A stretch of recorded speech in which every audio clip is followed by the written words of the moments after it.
We've had a lot of fun with these first two stories. But you know, life is not always sunshine and rainbows and giant red popsicles.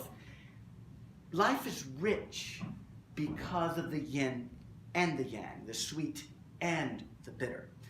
And not all the stories that my dad told me that day were lighthearted. You didn't really think that his D-Day story was going to be about a picnic on a beach. There was a beach. There wasn't any picnic, though. I'm going to have to take you with me to June 6, 1944. But don't worry, because I'm going to treat you gently. I'm going to place you down on Utah Beach. You can survive Utah Beach. The 7th Corps of the U.S. Army had secured that beach by 8:15 a.m. No firepower coming from the German pillboxes. Guys were taking off their gear and their helmets and collapsing to the ground to rest. That's how secure the beach was. My dad was about to do the same to get some rest, but he sees his sergeant coming over at a rapid clip, so he springs to attention. We have to give this sergeant a name because he's an important part of this story. But my dad, may he rest in peace, took that name with him to the grave. So I'm going to have to give him a pseudonym, and I'll do so based on my dad's favorite nickname for him. We're going to call this sergeant Sergeant J.H. Bastard, because he was a Jew-hating bastard. That's what he was. Now, at this point in the story, I interrupted my dad, and I said, wait, how could there be anti-Semitism in the Allied forces during World War II when you think about what this war was about? But the way my dad put it, it was precisely what this war was about that led to the anger and frustration that was directed towards my dad. As he explained it, Sergeant Bastard had come from a Midwest village, farm village. He had never met a Jew, like millions of others in the infantry. So he had no connection with one.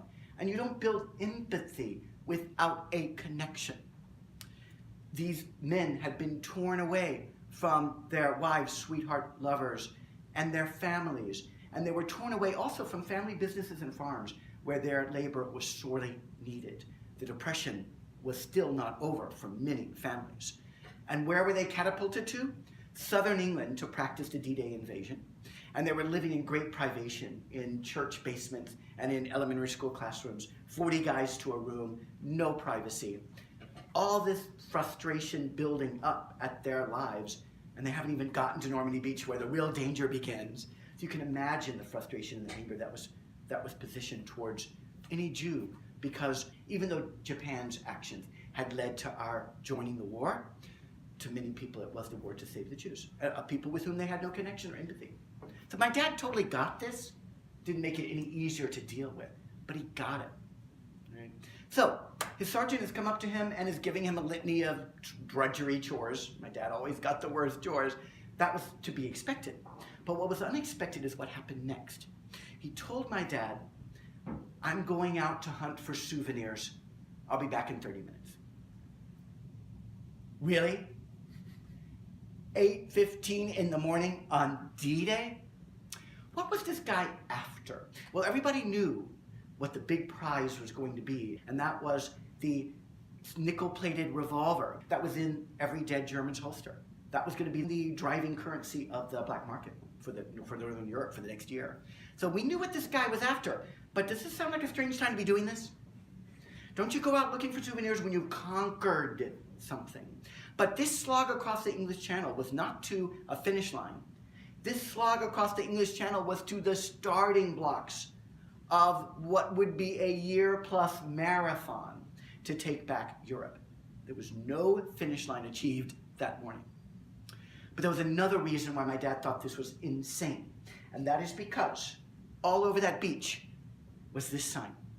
You don't have to know German to know what this means. But this man had made a risk-benefit calculation, and he was going to take that risk. Have any of you ever heard a landmine go off? I haven't either, but my dad described what it sounds like from 150 yards away. It's just a cute little poof. My dad looked in the direction, he saw the plume of beach sand rising into the sky. He did not get confirmation for another hour, but he knew he had been freed from this recklessly stupid man's command. Now we have to fast forward now to 1948. The war is over. My dad is back in Passaic, and he's selling women's undergarments. That's a story for a different time. But he has just received from the Army the final list of Purple Heart recipients, the definitive list. Why did it take the War Department 2 years to come up with this list? Because the rules regarding what is in action, what does it mean to be injured while you're engaged with the enemy, are very complex. And every one of these cases was really analyzed on a case-by-case basis. If you were an airfield mechanic and you accidentally turned and walked into a propeller and lost your nose, that is not a Purple Heart situation. You have to be engaged with the enemy. Stupidity, walking into a landmine for a place that you knew was going to be swept the next hour, that is not a Purple Heart recipient. But my dad, looking through this list for his buddies who died in the Battle of the Bulge, guess who he finds? Sergeant J.H. Bastard, Purple Heart honoree. Some captain, some lieutenant took pity on his family and recommended him. But my dad could not deal with this. He could not sleep that night. And he knew that writing to the War Department as a private who only has an anecdotal piece of evidence, non-corroborated, there was no way he was going to be able to change this. But he had to do something. So that morning he went to the local public library. He found the wall of, even when I was growing up, it was still the case, you would find a wall of all the municipal phone books in the US. You could easily look up anybody's phone number and street address. He had what he needed within minutes, and he started his letter. Dear Mr. and Mrs. Bastard, perhaps you might like to know a little bit more about your son's wonderful, dedicated service to the Allied forces. Maybe you'd like to know the true nature of his character. Maybe you'd like to know the true circumstances behind his needless death. Dad, please tell me you didn't mail that letter, please. You know the protocol. You can write a letter, an angry letter, put it in an envelope, seal it, even stamp it, but don't mail it for 2 days. Did you follow the protocol? My dad had heard of the protocol, it turns out, but he always thought that protocol was for wimps. Dad, did they ever write back? Did you ever become pen pals? No, they never wrote back. They never became pen pals.